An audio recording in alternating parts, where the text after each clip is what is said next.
Okay, so this lesson is about simplifying fractions. This first part is really about prime factorization and just about factoring numbers in general.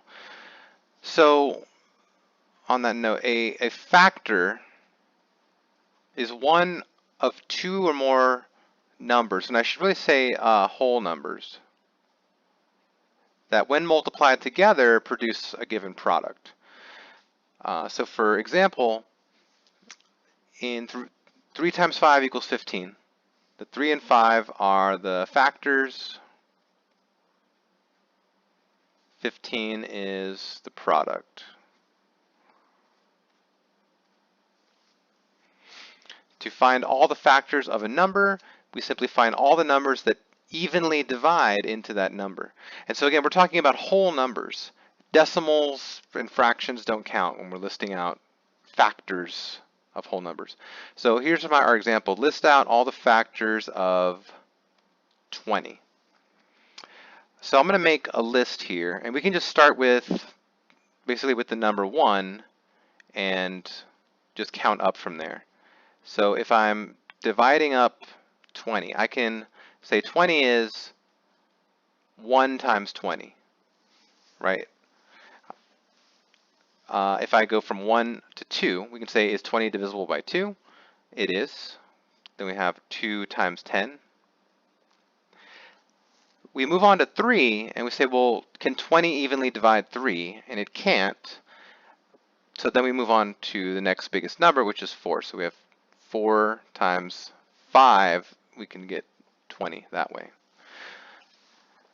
And so if we're trying to list out all the factors, once we have 4, we go on to 5, but 5's already on our list. So we've already basically looped back around. We found every single factor of the number 20. So if it says list all factors of 20, we're going to start, we'll just do them in order. 1, 2, 4, 5, 10, and 20. Now this was an exercise to do on your own to list all the factors of 36, but I wanted to point something out with 36 that makes it a little different. So let me go ahead and work this out with everyone. I'll do this part in blue. So, and I want more room over here. So let me write out 36. And it's going to be 1 times 36. We move on to 2. We can actually do 2 times 18. We can do 3 times 12.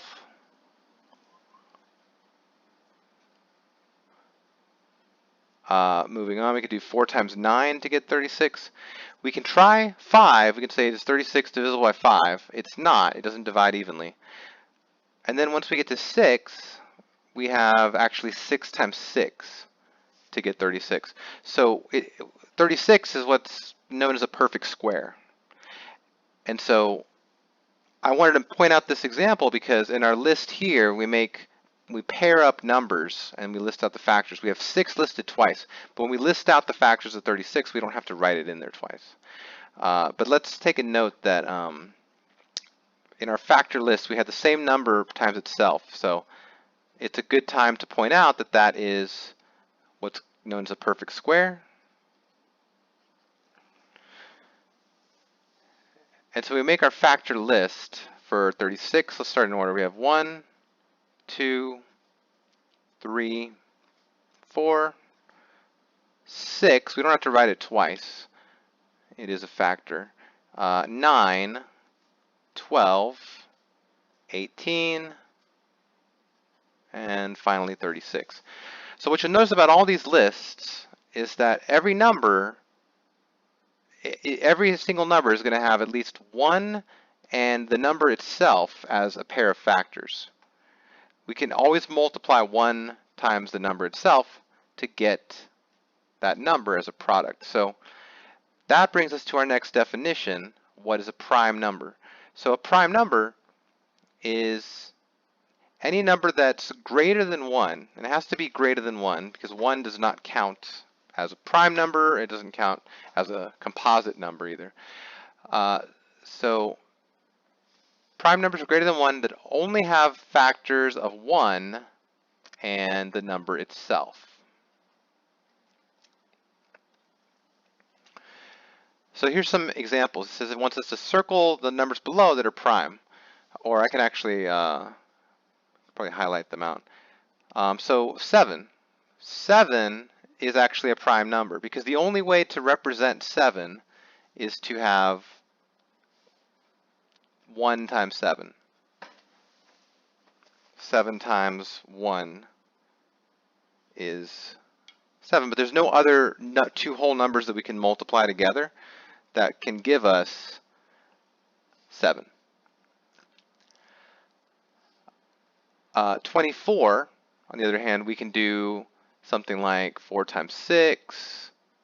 We could do something like 2 times 12. So there's different numbers we can do to get 24. So 24 is not prime. 51, and you might be kind of wondering, well, is it prime or composite? You can multiply 3 times 17 to get 51. So it's not prime either. 1, by definition, 1 is not prime.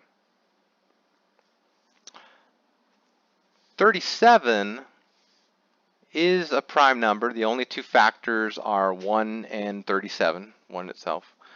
19 is prime. So basically, if you can find one example of a pair of numbers, whole numbers that you can multiply to get that number, that means it's not prime. So we have 9 times 11 to make 99. So 43, you can search for examples of the number 43, but you're not going to find any. And that brings me to another point that if you do have a calculator, you can, for any of these prime numbers, I can use 43 as an example.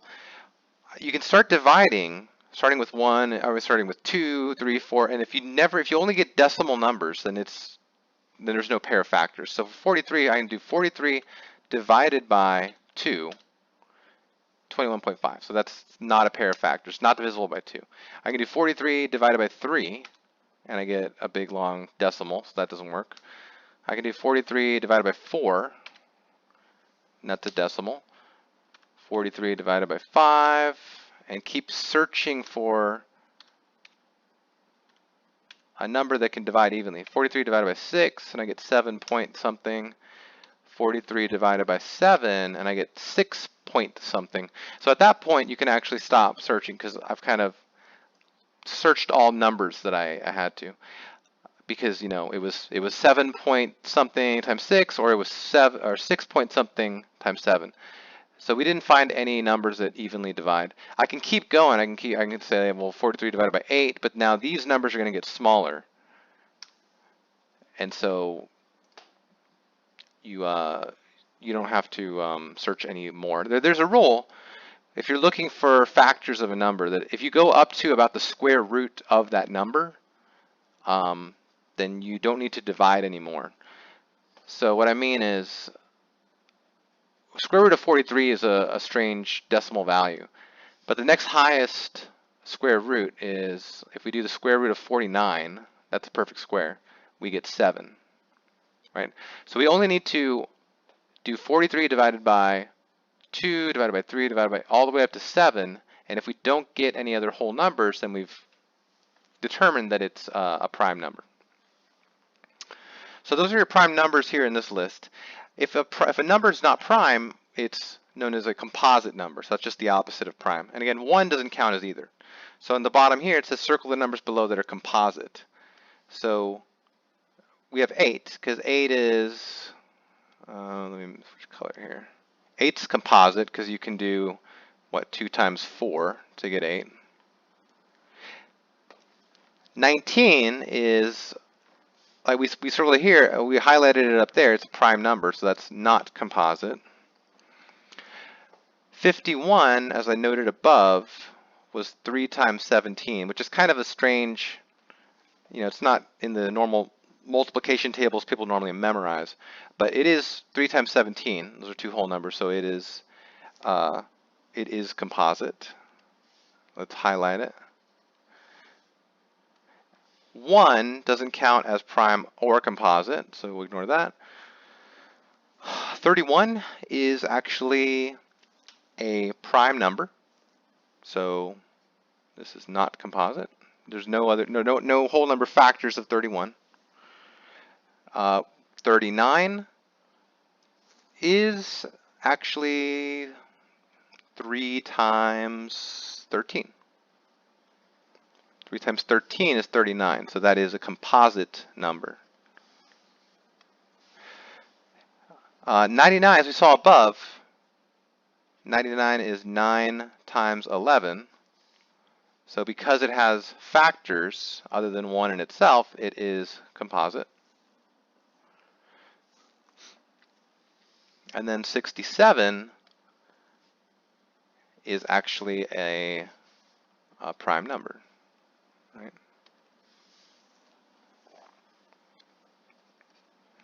If I go back to the point that I was trying to make before, if we have 67, if I have a calculator handy, if I can do 67 divided by 2, that's 33.5. 67 divided by 3, that's again going to give me a decimal. 67 divided by 4, that's a decimal. 67 divided by 5 is a decimal. Divided by 6, divided by 7, divided by 8, divided by 9, and now my numbers are getting smaller again. Or again, if you go to like the next highest perfect square, the next highest perfect square for 67 is, what is it? 8 times 8 is 64. But 9 times 9 is 81. So the square root of 81 is 9. So if we test a bunch of numbers, like if we do 67 divided by, we can do divided by 2, divided by 3, divided by 4, and test all those whole numbers, we can stop at 9. And we don't need to divide anymore, looking for factors. So 67 is prime. And again, if you have a calculator handy, if you're able to use one, you can test whether or not it's prime or composite just by dividing it and seeing if you get a whole number. So let's talk about divisibility rules. Divisibility rules are ways that we can figure out whether numbers are prime or composite. So how do we know, or what they're divisible by? So how do we know if a number is divisible by 2? Well, it ends in an even number. So it ends in the digit on the right side is going to be either 2, 4, 6, 8, or 0. Or we commonly call those are just even numbers. Every even number is divisible by 2. How do we know if a number is divisible by 3? So there's a little trick that you can use there. If the sum of its digits is divisible by 3, then the number itself is divisible by 3. And this is really helpful for really large numbers. So what you do is, like, here's a good example. We have a number like 693, right? If we're not sure if that's divisible by 3 or not, if we can divide it by 3 and get a whole number, it is, because if we add the digits together, if we add 6 plus 9 plus 3, we end up getting 18. And then 18 is divisible by 3. 3 times 6. So that means 693 is also divisible by 3. And speaking of, you can do the same thing with 18. You can keep doing this over and over. 18, you can do 1 plus 8, which gives you 9. And 9 is divisible by 3, so 18 is also divisible by 3. Now I want to make a note that this same idea also works for the number 9. It's not written on this page, but if you add the digits up of a really long, big number and it's divisible by 9, then that number itself is divisible by 9. How do we know if a number is divisible by 5? the last digit of the number has to be either a 5 or a 0. So that's pretty simple to remember that, and it's even simpler to know if a number is divisible by 10 because the last digit has to be a 0.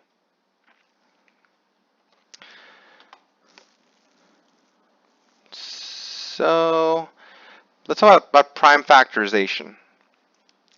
Prime factorization is the process of writing any whole number, any natural number, as a product of only prime numbers.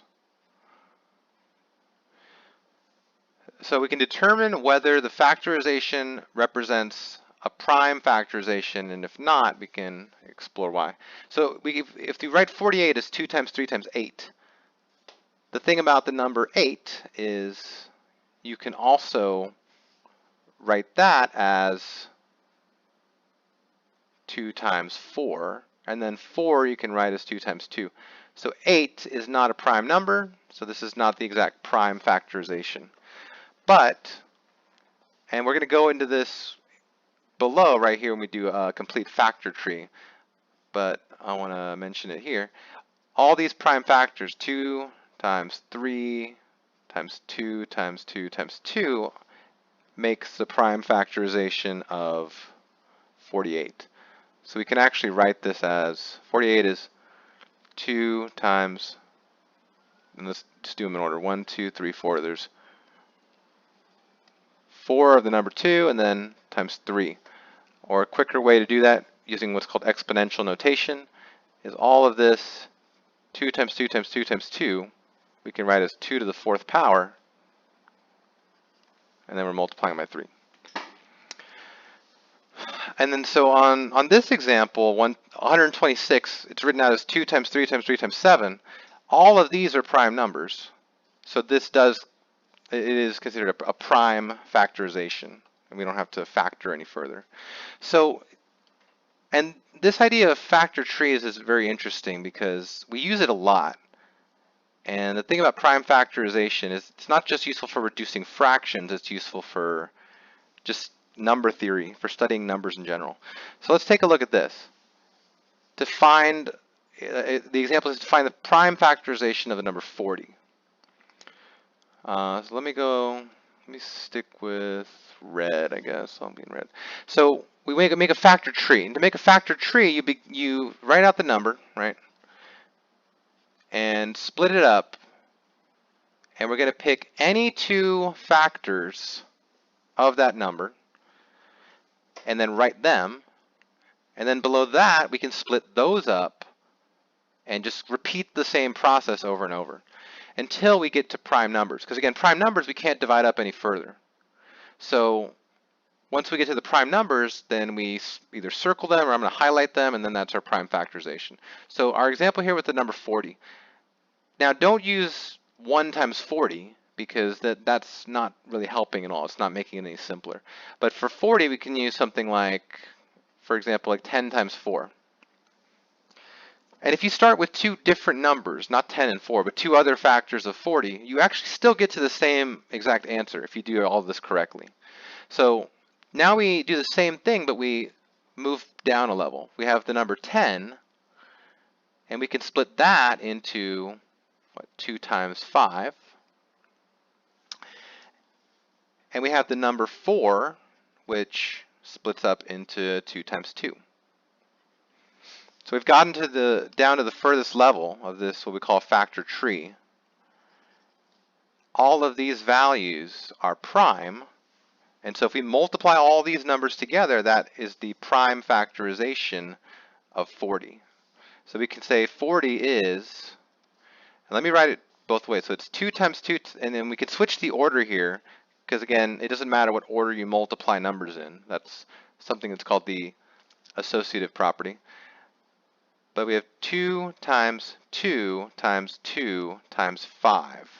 All of those numbers multiplied together, all those factors multiplied together give us the number 40. But there's a quicker way, an easier, smaller way to write that. It's 2 times 2 times 2 is actually 2 to the 3rd power times, and we have a 5 over here. So this right here is the prime factorization of the number 40. And I mentioned that you get the same result no matter how you do this. So let's actually try and doing it a different way. So if you do 40 and you split it, instead of starting with like 10 times 4, you say, well, I know 40 is 2 times 20, right? That's another way to represent 40. Okay, so 2 is prime. We're done with that, number 2. But the 20, I can split up again. And again, there's options here. I can put 4 times 5, or I can put 2 times 10. Let's go ahead and do that one. 2 times 10 to get 20, right? So this 2 is prime. And then our 10, we can represent as, the only way to represent it is 2 times 5. So now, our factor tree looks different. The tree itself is different, but our prime factors at the very ends of this tree are the same exact numbers. 2, 2, 2, and 5. So same thing as here, 2, 2, 2, and 5. And that's the thing about factor trees, is that you always will get the same prime factorization no matter how you decide to split up your numbers, no matter how you decide to factor. It always comes out to be the same each time.